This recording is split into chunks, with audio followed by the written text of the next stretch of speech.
nom du Seigneur. Éternel Dieu, ta parole est la vie. Tu as dit à tes disciples, mes paroles sont esprit et vie. Seigneur Dieu, il y a la vie dans ta parole. Merci encore de ce que tu as attiré chacun de nous à toi, que tu as ouvert nos cœurs à cette parole, que tu as ouvert notre esprit à comprendre cette parole. Seigneur Dieu Tout-Puissant, que ta parole que tu nous donnes de partager en cet instant, qu'elle produise encore la vie en chacun de nous, Seigneur Dieu. Que ton esprit, Seigneur Dieu, vienne imprégner ces paroles dans chacun de nos cœurs et que cela ne reste pas pour un seul instant, Seigneur Dieu, mais que ces paroles restent pour toujours en chacun de nous, Seigneur Père éternel. Que cette parole, Seigneur Père éternel, jaillisse en nous comme une source qui se renouvelle et puisse encore déborder, Seigneur Dieu Tout-Puissant, sur tous ceux avec lesquels tu permettras que nous puissions être en contact. Que ton nom soit béni au nom de Jésus-Christ. Amen.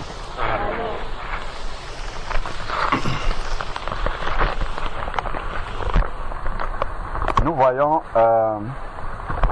dans le livre de Luc au chapitre 19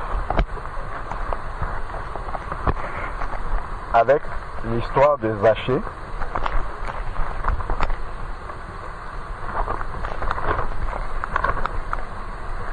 Luc chapitre 19 à partir du verset 1. Il est écrit: Jésus entra dans Jéricho et traversa la ville.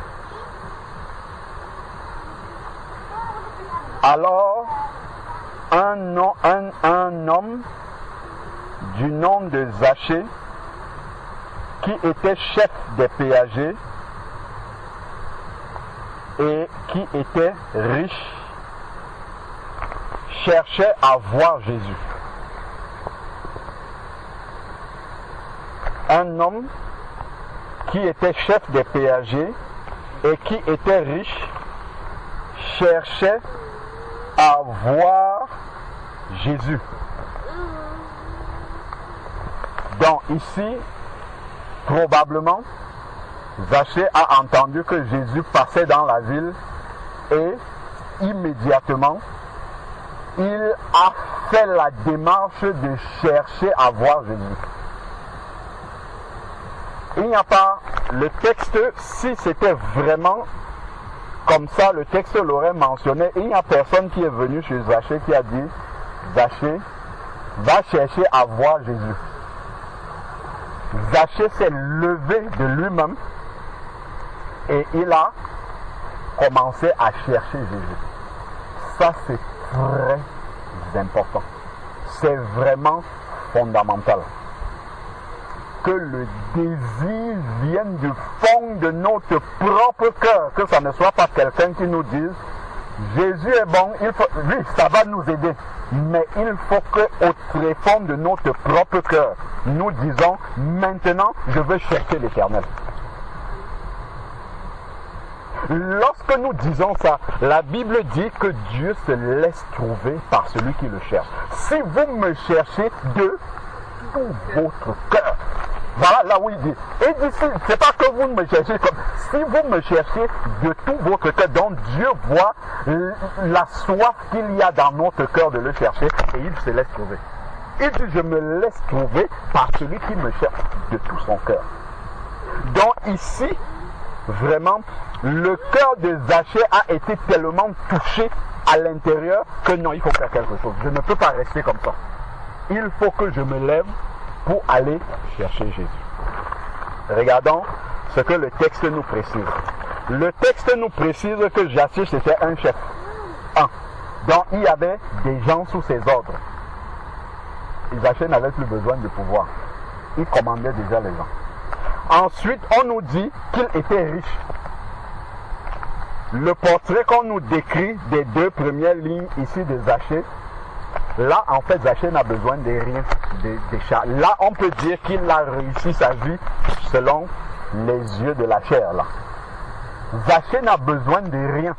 Donc, ce n'est pas par intérêt qu'il s'approche du Seigneur. Qu'est-ce que Dieu peut lui donner des choses matérielles de la terre?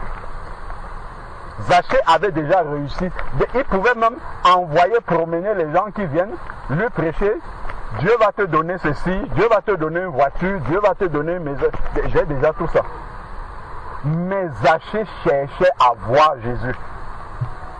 Ça veut dire qu'il y avait le vide qui était dans son cœur. Ce n'est pas quelque chose que le matériel peut apporter.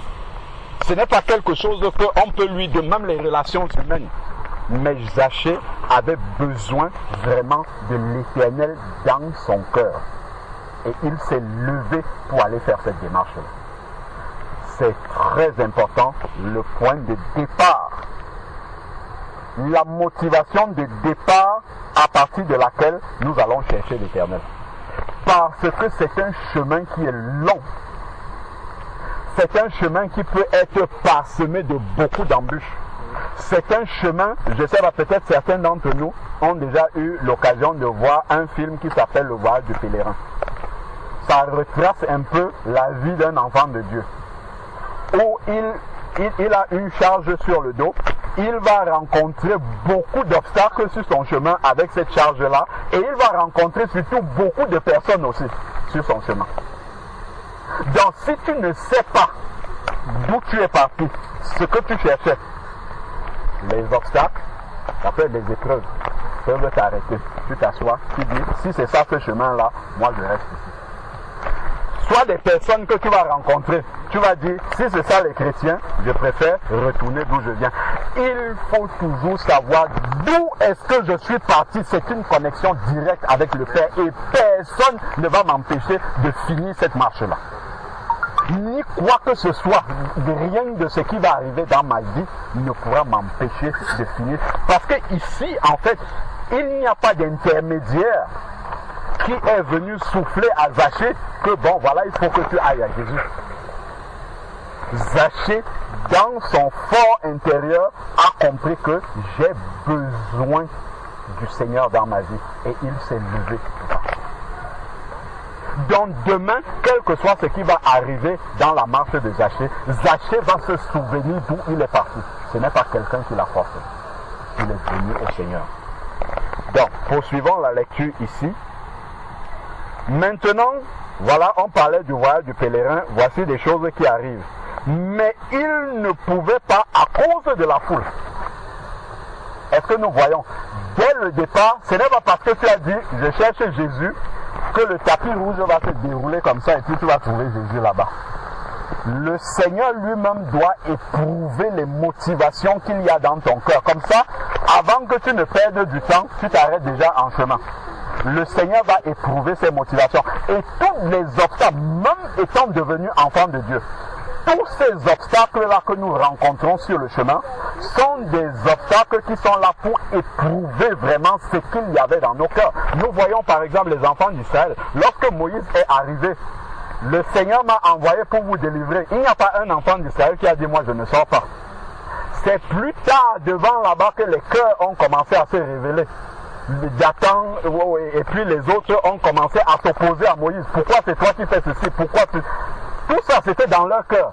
Mais le Seigneur, dès qu'ils sont sortis, le Seigneur n'a pas dit voilà Canaan là-bas, allez-y, non. Non, non. Il les a emmenés dans le désert. Et c'est le désert qui va commencer à révéler ce qu'il y avait dès le départ dans le cœur. Et le Seigneur veut enlever tout cela. Donc, ce chemin-là est l'itinéraire d'un enfant de Dieu. Il faut déjà que ça ait commencé de la bonne façon.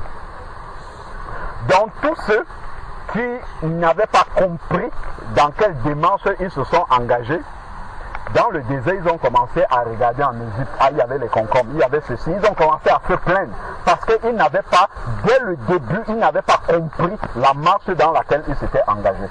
Ils n'avaient pas réalisé que c'est une marche où nous devons faire totalement confiance à l'Éternel et non à ce que nous voyons autour de nous.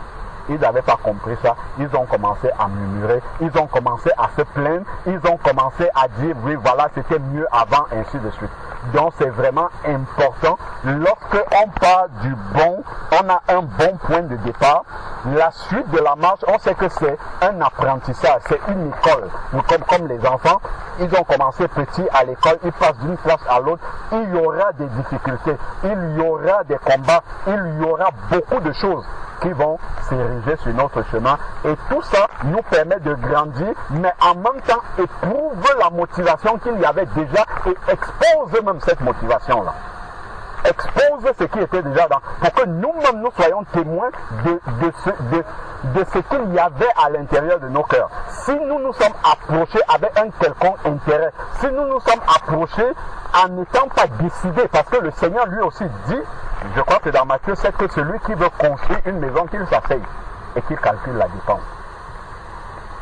C'est là, quand il parle de s'asseoir, c'est là où tu t'assois au moment de la repentance.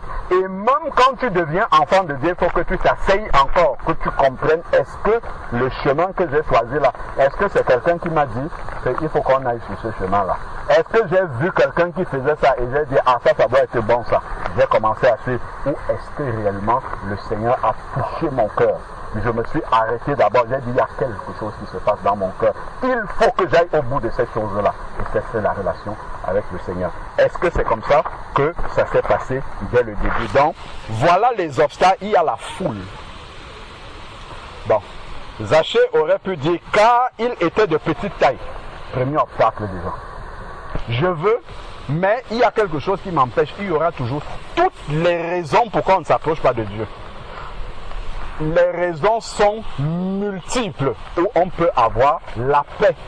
Satan va toujours nous donner tous les alibis nécessaires pour que nous ne puissions pas être dans une communion parfaite avec Dieu.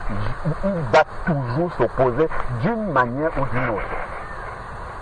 Soit ça ne va pas avec le mari, soit ça ne va pas avec la femme, soit ça ne va pas avec les enfants, soit ça ne va pas avec la voiture, soit ça ne va pas avec les collègues, soit il y aura toujours quelque chose qui va faire, soit ça ne va pas même avec les frères et sœurs, soit il y aura toujours quelque chose qui va faire en sorte que parce que lorsque la communion devient parfaite avec le Seigneur, on devient très dangereux pour Satan. Donc, la petite taille ici et la foule, ça c'est quelque chose qui est standard sur le chemin d'un enfant de Dieu. Il ne faut pas que quand tu vois la foule, tu commences à te dire, ah, certainement Dieu n'est pas là. Il aurait pu dire ça. Est-ce que Jésus va même passer par ici? Regardez tout ce qui m'empêche là. Je suis de petite taille, de toute manière, ça ne sert à rien, je rentre. Non. Regardons l'attitude de Zachée ici. Il courut en avant. Et regardons l'attitude de quelqu'un. Quand il voit la foule, il dit, ah, comme ça, hein, il court en avant. Ce n'est pas qu'il recule, il court en avant. Donc l'obstacle est là, mais la motivation était plus grande que l'obstacle. C'est ça. La motivation était plus grande que l'obstacle que ses yeux voyaient.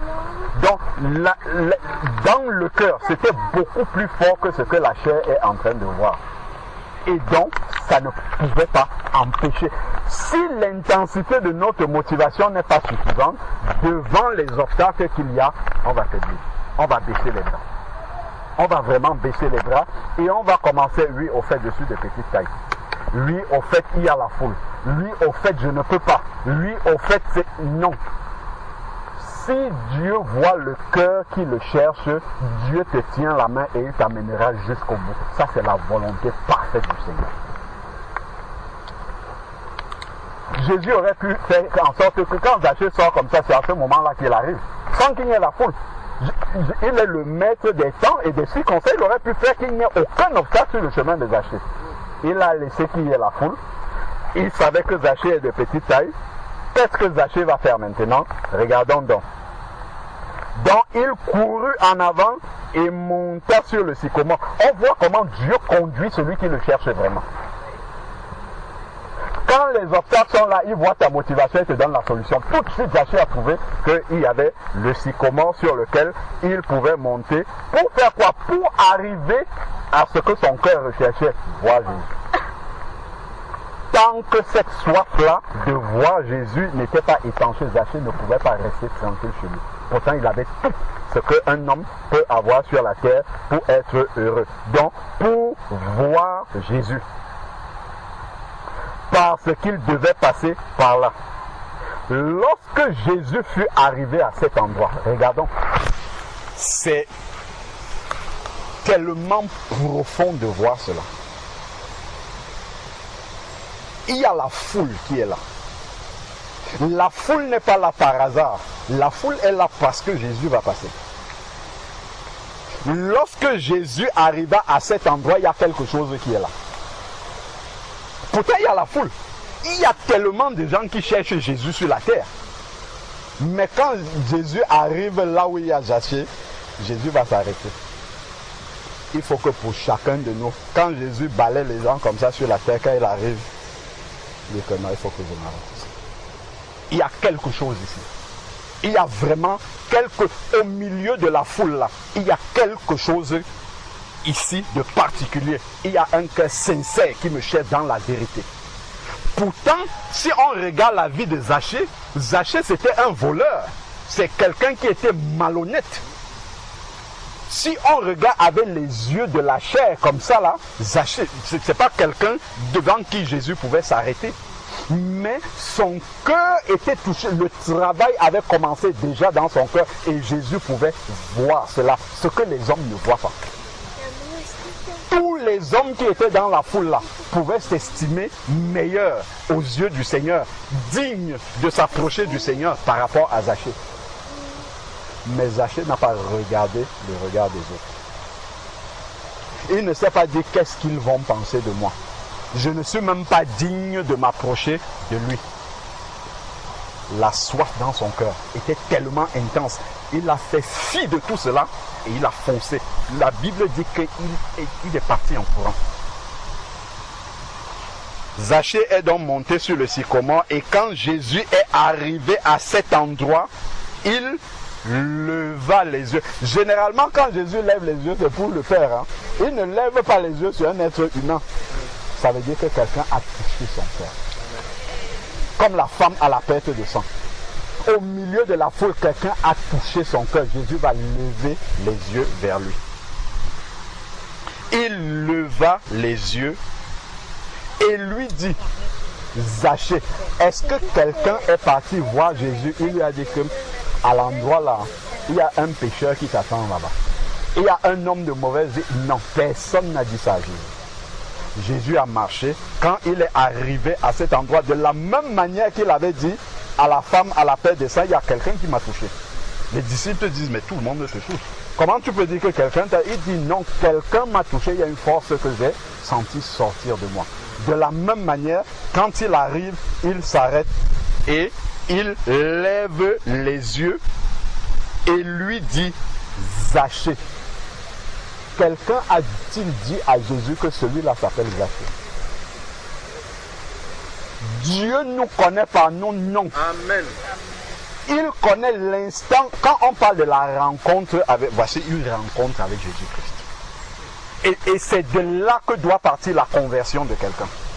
Une rencontre authentique avec Jésus-Christ, sans qu'il n'y ait un intérêt. Dieu peut utiliser quelqu'un pour prêcher la parole, ton cœur est touché, mais après, qu'est-ce que tu vas en faire? Qu'est-ce que ça va déclencher dans ta vie pour que tu ailles jusqu'à rencontrer le Seigneur?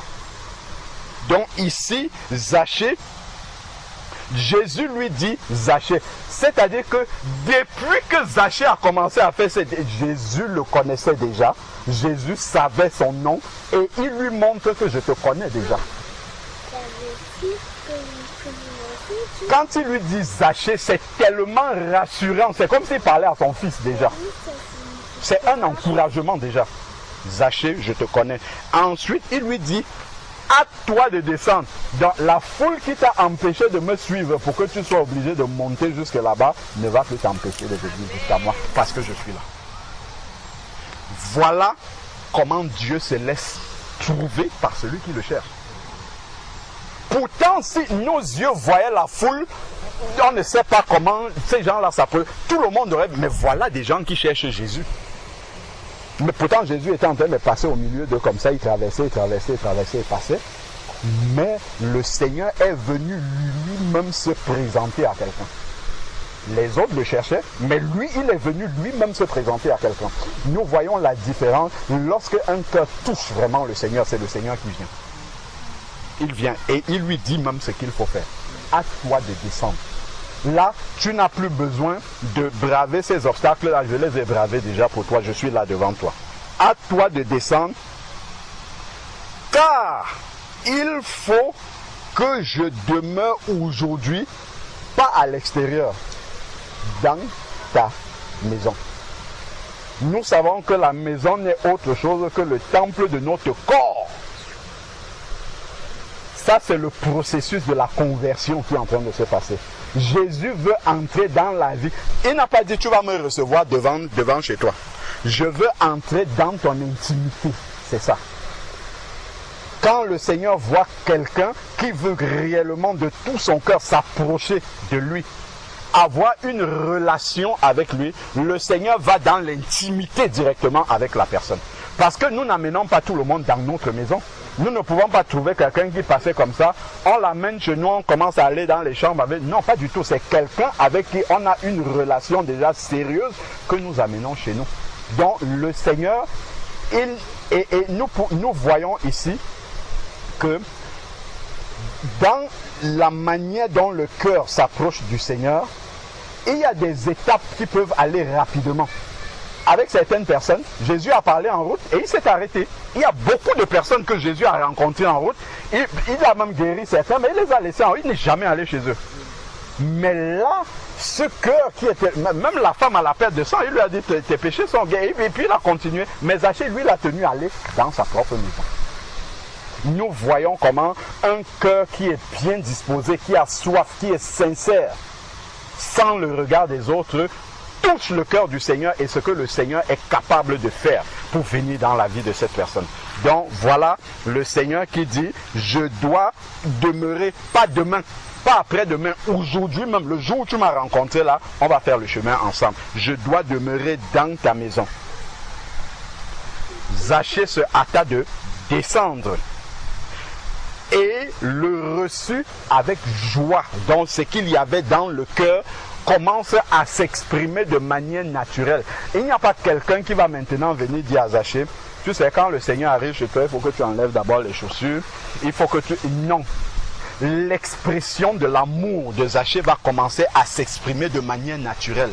Parce que la rencontre avec Christ s'est faite dans un amour complet, parfait, total. Ce n'est pas un amour retenu un peu. Il s'est donné entièrement au Seigneur. Et c'est de la même manière que le Seigneur va commencer à enseigner Zachée dans son cœur. Même sans lui parler, on va voir des choses que Zachée va commencer à faire sans que Jésus ne lui dise, il faut que tu fasses ça pour mettre ta vie en règle, c'est maintenant ça que tu dois faire, ainsi de suite. Mais la disposition de son cœur, en fait, faisait en sorte qu'il soit dans une connexion avec le Seigneur où le Seigneur lui communiquait directement ce qu'il faut faire.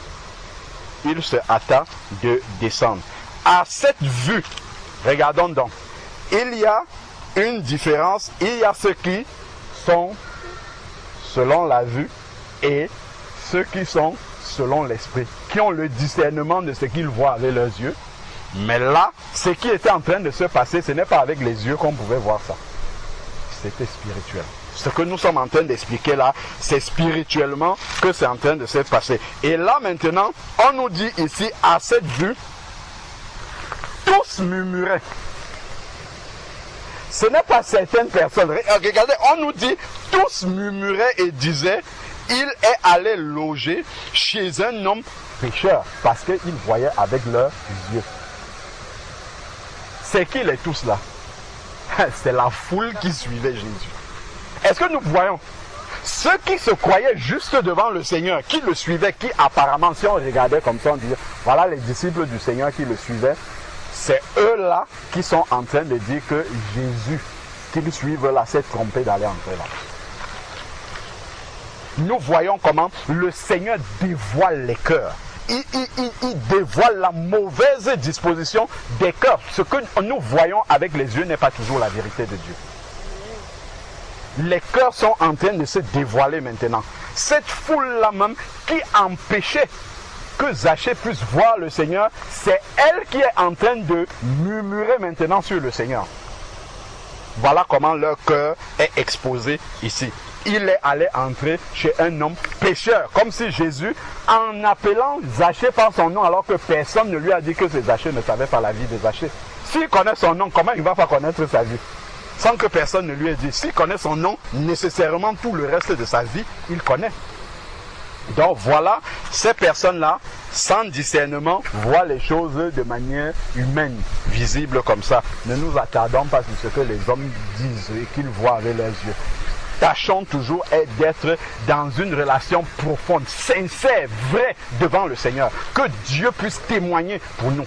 C'est ça qui est le plus important. Ce que les hommes peuvent dire, les foules et tout ça, même si ce sont les foules qui sont du Seigneur, qui semblent suivre le Seigneur, il faut discerner toujours là-dedans.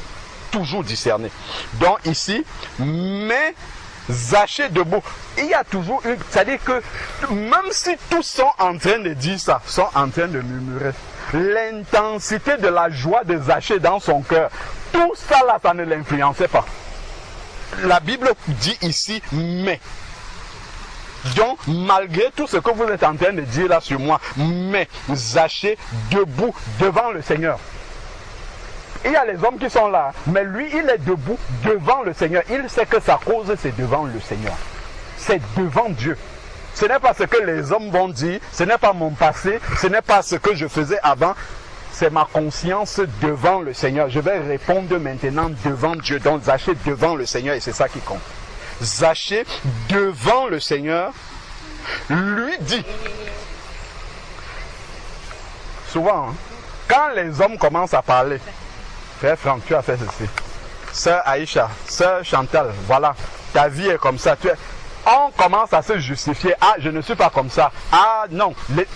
Zachée n'a pas pris le temps de s'arrêter pour dire pourquoi vous dites ça. Et j'ai changé. Il n'a pas commencé à se justifier avec quelqu'un.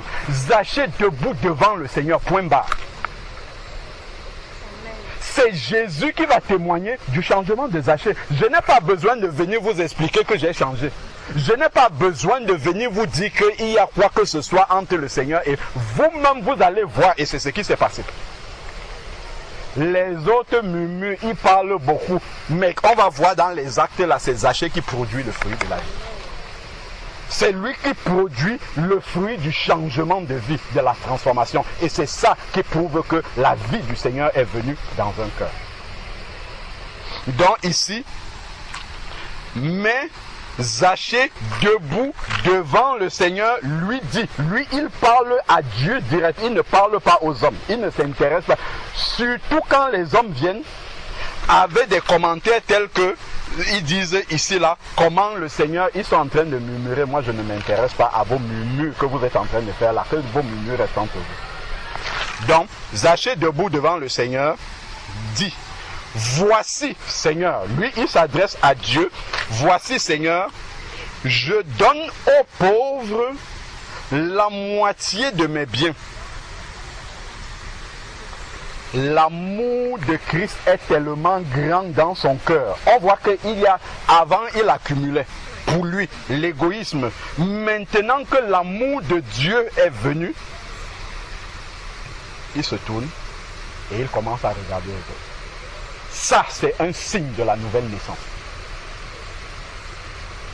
Lorsque Christ vient dans ta vie, l'égoïsme part. Tu commences à regarder, ah, qu'est-ce que je peux faire qui est en mon pouvoir, en son pouvoir à cet instant-là, ce qu'il avait, ce sont les biens matériels qui étaient dans ses mains.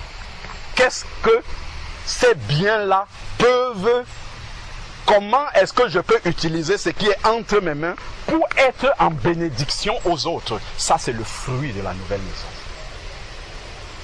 Comment est-ce que dès l'instant que Christ est entré dans ma maison, Zachée n'a pas attendu le lendemain pour commencer à se poser des questions. Qu'est-ce qu'il faut?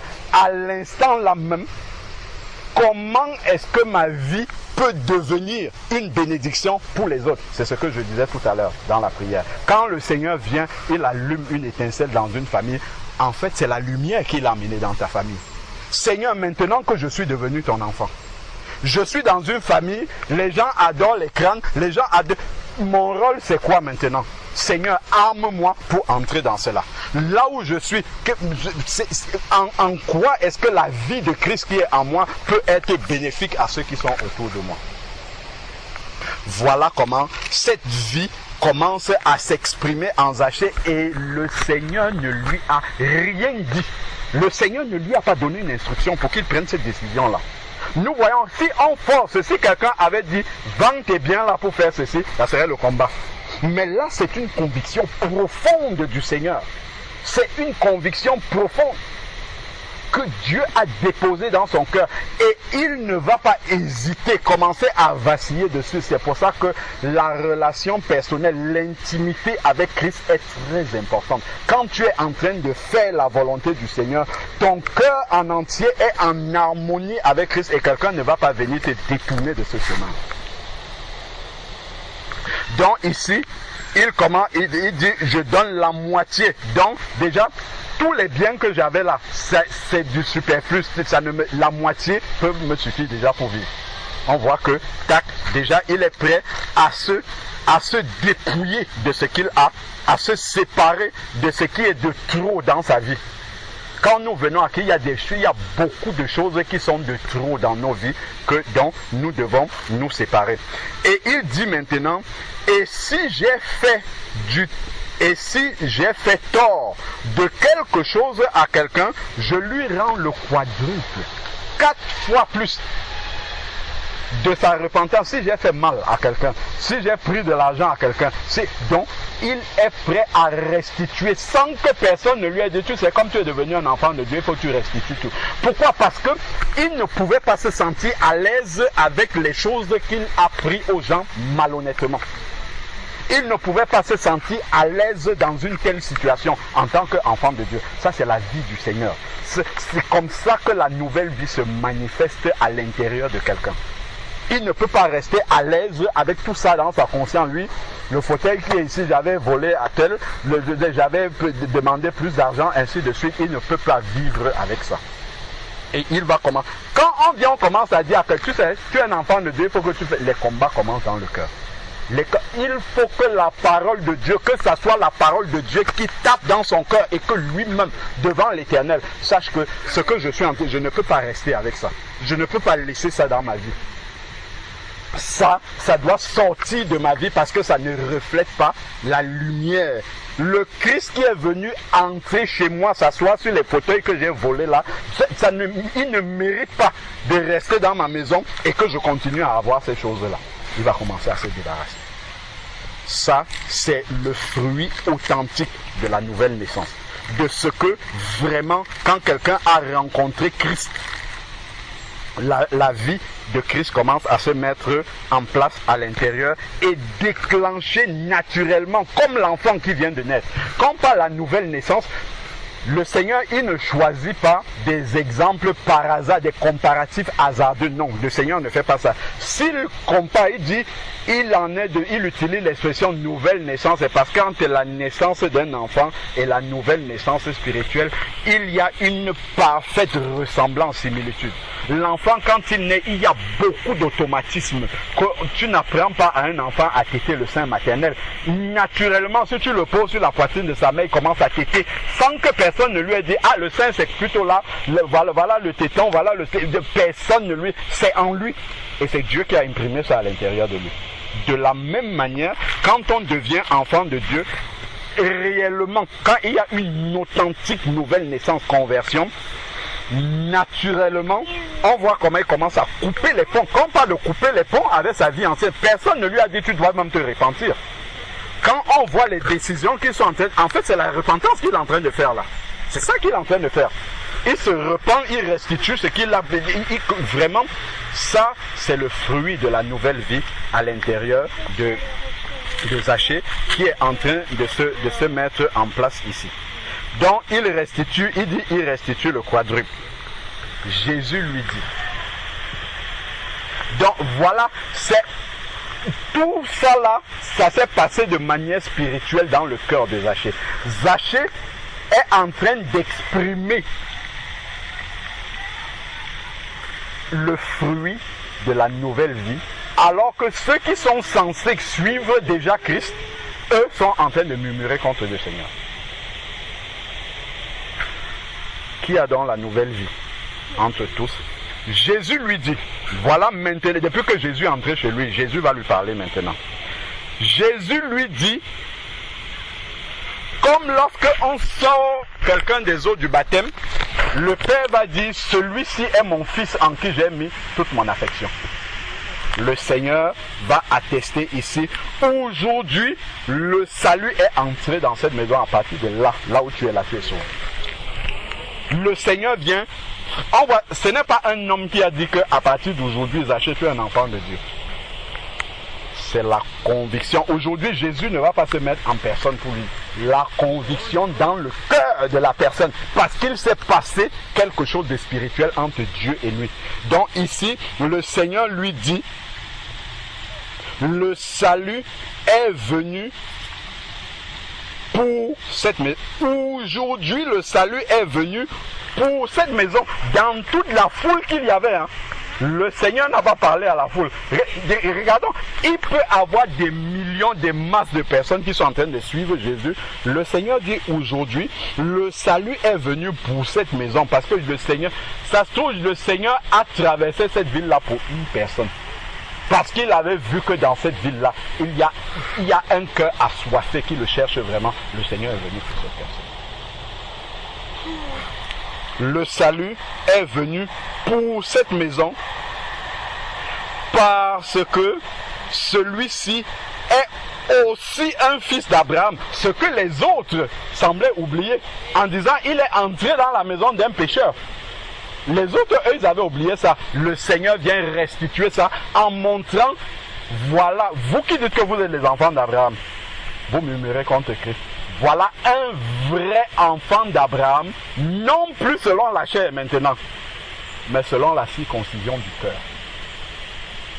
Voilà un vrai enfant d'Abraham ici. Vous parlez seulement, c'est Abraham selon la chair parce que ta maman est juive, ainsi de suite. Mais voilà un enfant d'Abraham.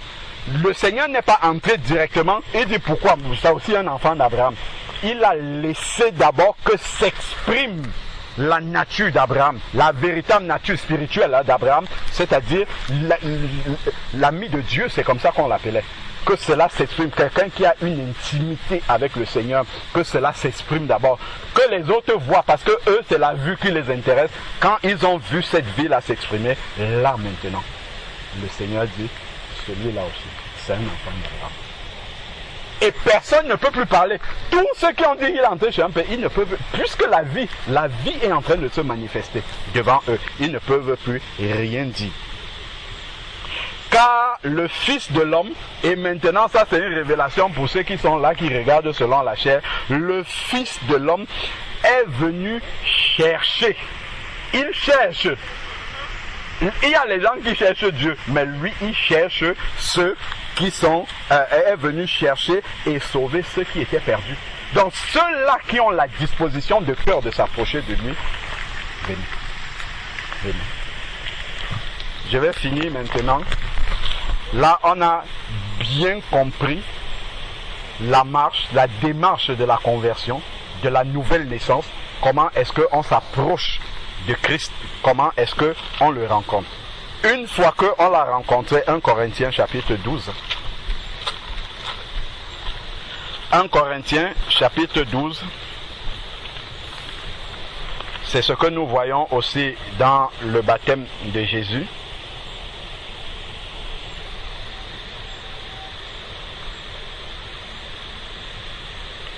À partir du verset 12, 1 Corinthiens 12, 12. En effet, comme le corps est un, tout en ayant plusieurs membres. Regardons notre corps. Il y a les doigts, il y a ce qu'on voit beaucoup, on voit bien la tête, on voit les doigts, les mains, tout ça. Chaque organe qui est en nous là, visible, chaque membre a une fonction. Dieu n'a pas créé des membres en nous qui ne servent à rien du tout. Chaque chose Chaque membre qui est en nous a un rôle particulier. Et il suffit juste d'amputer un peu ce membre-là. On va voir la difficulté avec laquelle le corps va se retrouver maintenant à pouvoir faire les choses usuelles. Je me rappelle, ma belle-sœur avait, en prenant la poubelle comme ça, il y avait une boîte de sardines qui était mal fermée, ça lui a tranché le petit doigt, le dernier. On a opéré. Jusqu'aujourd'hui, elle a du mal à s'habiller. Au départ, même se laver, elle n'arrivait pas à le faire. Pourtant, on peut dire le doigt, à quoi ça sert? On peut le couper et l'amputer, ça ne sert à rien. Mais handicap, à cause le petit là, le dernier petit là. Mais tout le corps est au ralenti totalement. Pour s'habiller, elle va prendre 2 fois plus de temps qu'avant. Simplement parce qu'on a enlevé le petit là. Donc, tout ce que le Seigneur a mis en nous est utile. Utile, important. Et comme on disait tout à l'heure, le Seigneur ne fait pas les comparaisons par hasard. S'il parle, il a identifié l'ensemble des croyants comme étant le corps, étant le corps de Christ, et il a identifié au corps de l'être humain, il y a des ressemblances, des similitudes qui sont bien profondes. Donc ensuite ici, il dit, tout en ayant plusieurs membres, et comme tous les membres du corps, malgré leur nombre, ne sont qu'un seul. Tous les membres du corps, nous sommes plusieurs, mais nous ne sommes qu'un seul en Christ. Ensuite, il dit, ainsi en est-il du Christ. Car c'est dans un seul esprit que nous tous, pour former un seul corps, avons été baptisés. Donc, quand quelqu'un naît de nouveau, Dieu ne lui donne pas un autre esprit qu'il a donné à l'ensemble de ses enfants. C'est le même esprit pour que nous puissions nous comprendre. Voilà pourquoi tu vas trouver des authentiques enfants de Dieu quand ils se rencontrent, même un Chinois et un Africain, ils se rencontrent. S'ils sont enfants de Dieu, tu les vois discuter, tu peux croire qu'ils se connaissent depuis longtemps. Ils demandent que ça s'enchaîne, c'est comme s'ils étaient toujours ensemble, parce que c'est l'Esprit de Dieu qui s'exprime au travers de chacun. C'est lorsque la chair commence à venir qu'on revoit d'où sort chacun. C'est lorsque les choses de la chair commencent à apparaître que ces différences-là commencent à se manifester. Mais si les enfants de Dieu restent totalement spirituels, tu arrives, tu ne sauras pas qui est ivoirien ici, qui est congolais, qui est camerounais, qui est asiatique, ainsi de suite, tu ne sauras pas. Si tu entends seulement les gens parler, c'est l'Esprit de Dieu qui est en train de s'exprimer. Donc pour former un seul corps, c'est le même esprit qu'il nous donne. Donc vous avez été baptisés donc pour former un seul corps, avons été baptisés, soit juifs, soit grecs, soit esclaves, soit libres. Nous avons tous été abreuvés dans un seul esprit. Donc, nous formons un seul corps. Donc, comme nous avons dit, Dieu ne prend pas un membre inutile. Si tu as 5 orteils, Dieu ne va, en tout cas, un homme normalement constitué, s'il est bien né, il a les 5 orteils là, jamais Dieu ne va venir lui rajouter un 6e, un 7e, un 8e, au fur et à mesure qu'il grandit, c'est complet. Donc, si lorsque tu nais de nouveau et que Dieu t'introduit dans le corps de Christ, il faut savoir en fait que tu viens occuper c'est parce qu'il manquait peut-être le dernier orteil là, c'est toi qui vas venir. C'est toi qui vas venir prendre la place de cet orteil là et commencer à jouer ce rôle là. Donc, il n'y a aucune... La Bible le dit, c'est dans Romains chapitre 11. L'apôtre Paul dit que dès que le dernier païen sera entré dans l'église, la porte va être fermée. C'est-à-dire la dernière partie du corps utile, dès qu'elle va entrer, le Seigneur ferme. On n'a plus besoin de personne dans le corps de Christ. Donc, si Dieu te sauve encore aujourd'hui pour t'amener dans son corps, il faut savoir que c'est parce qu'il y a un vide. Il y a un membre qui manque et c'est toi qui vas jouer ce rôle-là. C'est lorsqu'on prend conscience de cela, chacun commence à se responsabiliser en Christ. Il commence à comprendre que le travail du Seigneur peut dépendre de moi comme le petit doigt là. C'est le petit doigt qui est là, quand il voit qu'on l'a amputé d'un corps, s'il pouvait analyser et voir comment la personne souffre désormais, il comprendrait que, en fait, vraiment, si j'étais là, j'étais vraiment utile. Donc, le Seigneur ne fait pas les nouvelles naissances en vain comme ça. Il le fait parce que le corps a besoin de cet organe-là pour pouvoir fonctionner naturellement. Donc, si c'est à l'intercession, si c'est prier pour tous les sujets que le Seigneur, à quoi est-ce que tu m'as appelé? À quoi puis-je t'être utile? Comme Zachée, on voit comment Zachée a commencé à manifester cela. Comme le Seigneur a vu la motivation maintenant de Zachée, le Seigneur peut dire, ok, je vais t'amener un peu plus loin maintenant, je vais te montrer de manière plus précise ce pourquoi je t'ai appelé. Donc, aucun membre n'est inutile dans le corps de Christ. Si Christ intègre un membre, c'est parce qu'il y a une utilité. Maintenant, il y a une autre image que le Seigneur m'a fait comprendre également par rapport au corps. C'est que sur notre corps, il y a des parties qui sont là, qui sont utiles aussi, mais qui partent, qu'on enlève régulièrement. Regardez mes cheveux là. Toutes les semaines. Par terre. Mais quand c'est là, si je passe ici et qu'il fait chaud, les cheveux là vont empêcher le soleil de brûler mon cuir chevelure. Mais toutes les semaines, ce qui était les parties de mon corps se retrouvent par terre. Regardez les ongles qui sont là. Si je laisse, ça va pousser jusqu'ici. Donc à certains moments, tac, si je n'ai pas d'ongles ici là, l'ongle protège une partie de mon corps. Si je n'ai pas d'ongles, je vais souffrir atrocement dès qu'il y aura un corps étranger qui va venir. Mais l'ongle, à un moment donné, il faut que je coupe. Cette partie qui était sur moi se retrouve à l'extérieur, par terre.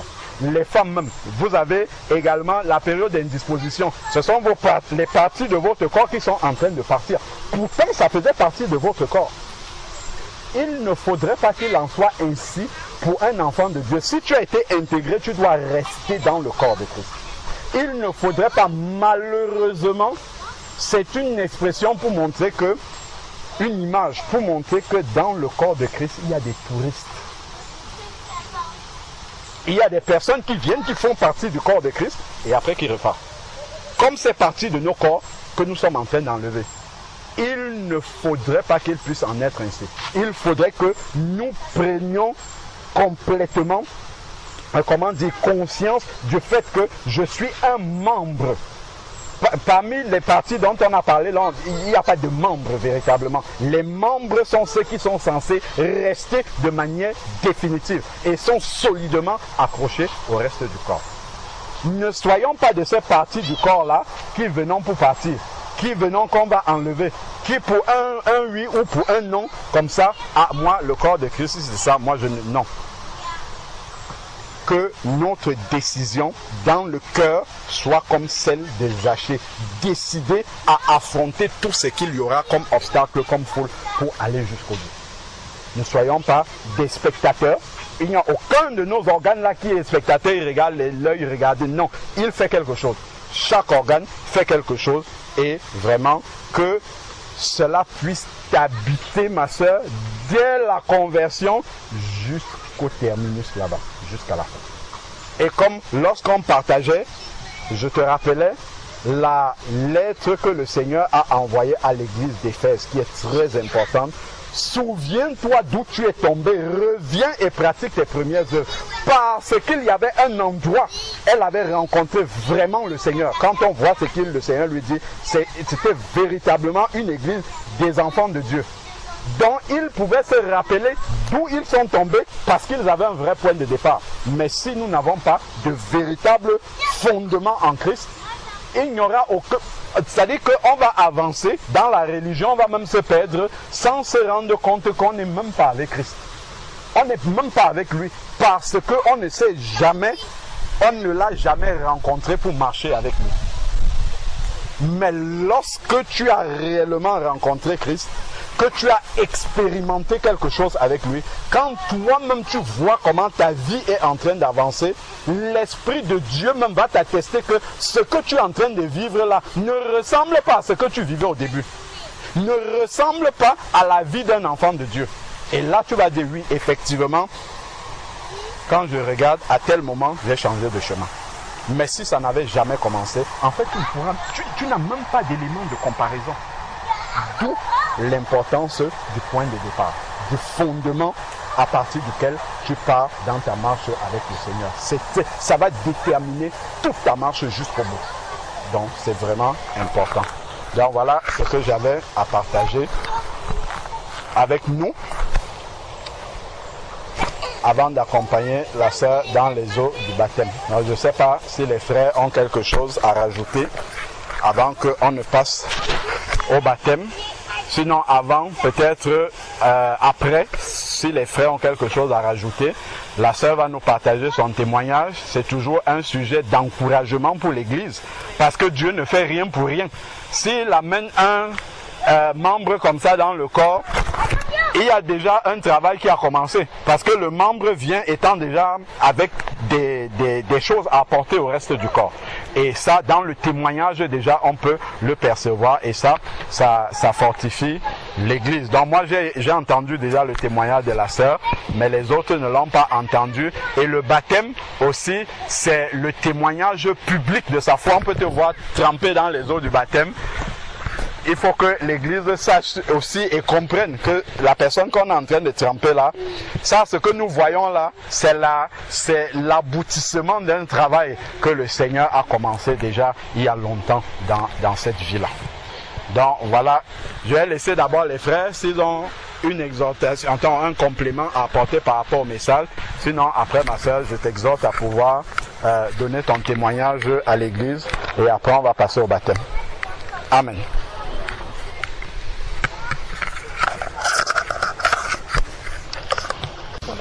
Et l'encouragement, et surtout de savoir, comme le frère vient de nous enseigner, on rentre dans un endroit, on ne dirait pas qu'on on est étranger, on peut se sentir étranger, mais car en fait c'est déjà un endroit, comme le frère a dit, qui avait déjà été réservé.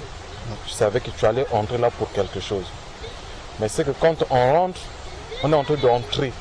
On entre, mais qu'on sache que c'est un endroit qu'on va découvrir, mais il va certainement apporter un changement dans la vie. Mais c'est de savoir comment aussi accepter ce changement-là. Et le changement-là va apporter aussi un changement dans les habitudes que nous avions avant.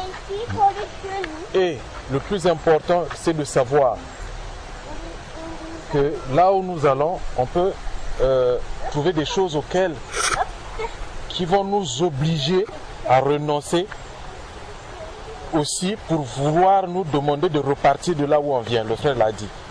C'est ce que nous appelons des épreuves. Mais c'est d'être déjà prêt à accepter cela. Parce que vraiment, quand très souvent nous entendons les enseignements, oui, alléluia, oui, oui, amen, amen. Mais quand ça arrive, on est faible. Et c'est là où arrive le questionnement. C'est là où arrive beaucoup d'entre nous, beaucoup de questions. On dit, mais est-ce que vraiment le choix que j'ai fait, il est bon? Mais si on se rappelle de ce que le Seigneur nous a mis dans le cœur, le jour où on a pris cette décision pour dire oui, que moi j'ai accepté, comme a dit le frère tout à l'heure, nous ne sommes pas des touristes, parce que le touriste il vient pour 2, 3, 4 jours puis il repart. Mais si tu veux signer un CDI, c'est jusqu'à la fin. Pour ne utiliser que cette expression. Mais en Jésus, vraiment quand on rentre, et c'est surtout savoir pourquoi on rentre, on est entré, ou bien on va vers le Seigneur. C'est surtout ça qui est plus important. Si on se dit par la joie, l'amour, il y a des frères, il y a la joie, on dit qu'en Jésus il y a la joie, en Jésus il y a la vie. Mais pourquoi il y a la joie et il y a la vie en Jésus? Quand il le disait à Nicodème, c'est pour que nous arrivons là-bas, nous entrons au royaume. C'est ça d'abord qu'on puisse savoir. Maintenant, si tu recules, est-ce que vas-tu entrer? Mais si tu demeures, c'est que vraiment tu continues à être à la place jusqu'à ce que le Seigneur vienne nous prendre pour aller dans le royaume. Donc c'est ça. Quand on rebrousse ce chemin, c'est pour dire que vraiment, la chose à laquelle j'ai été destiné, il y a une rupture. Donc quand on passe par les eaux du baptême, comme le Seigneur le dit, si tu n'es baptisé d'eau ni d'esprit, tu n'entreras pas dans le royaume. Donc c'est pour savoir que quelles que soient les circonstances, quels que soient les problèmes, quel que soit le vent, la tempête, mais il faut y rester parce que c'est là où le bon endroit, c'est le bon choix pour que nous soyons avec le Seigneur là où il nous attend. Il a dit que moi je ne vous fais que précéder, allez vous préparer des places. Et que quand je viendrai vous chercher pour que vous y allez. Il dit si ces places-là n'y étaient pas, je ne vous aurais pas parlé de ça. Et si je vous en parle, c'est que ces places-là, ils demeurent, ils sont. Mais c'est nous maintenant qui devions tenir ferme pour que effectivement nous puissions occuper les places que le Seigneur nous a réservées.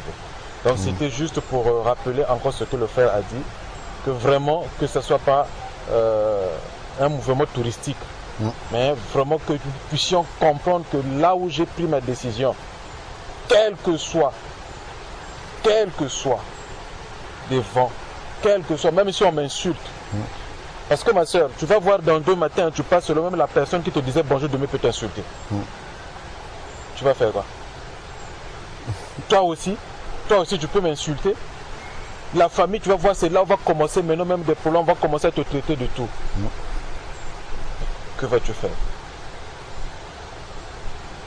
C'est très important qu'on sache aussi ce qui nous attend pour qu'on sache comment nous allons affronter ces problèmes-là. Vraiment, c'est très important pour aussi ajouter cela. Amen. Parce que c'est une partie que nous oublions souvent. On est dans la joie, on dit je vais être baptisé, mais l'après-baptême, souvent on n'y pense pas. Mais c'est quand ça arrive qu'on commence à être surpris. Mais si tu es préparé moralement pour savoir que je vais rencontrer des épreuves, quand ça va arriver, tu dis je savais que tu allais arriver, mais moi je ne suis pas là. Vraiment que ça fortifie que ça nous fortifie, qu'on se prépare déjà pour ça, pour que nous ne puissions pas être faibles quand cela arrivera. Voilà ce que je voulais ajouter. Amen. Amen. Amen. Surtout Matthieu 9. Matthieu 9 au verset 20. Je pourrais vraiment parler là-dessus, mais le frère a touché ce côté-là. Donc je vais m'arrêter sur une réflexion pour la sœur et pour nous-mêmes aussi. Parce que dans la parole de Dieu, on comprend que lorsque Moïse avait pris l'engagement de suivre Dieu dans tout ce qu'il lui demandait et dans tous les combats qu'il devait mener, il avait conduit le peuple d'Israël jusqu'à la sortie de la mer. Mais ce que le peuple n'avait pas compris, c'est que en sortant de la mer, c'était des signes qu'il était en train de leur montrer. En fait, il leur montrait que la sortie de là, c'était Canaan, leur destination. Mais ça veut dire aussi pour nous que lorsque nous venons à Christ, lorsque nous passons par les eaux du baptême, ça ne veut pas dire que nous sommes sauvés. Et le frère a bien précisé ces choses-là dans ce qu'il nous disait tout à l'heure. Ça veut dire qu'au sorti des eaux du baptême, le frère a précisé, nous portons encore un fardeau. Ce sont les obstacles que nous allons rencontrer sur nos chemins. Et les obstacles, est-ce qu'il faut s'arrêter aux obstacles? Est-ce que cela veut dire que je suis arrivé à Canaan? Parce que la traversée de la mer avait un objectif, c'était d'arriver à la terre promise.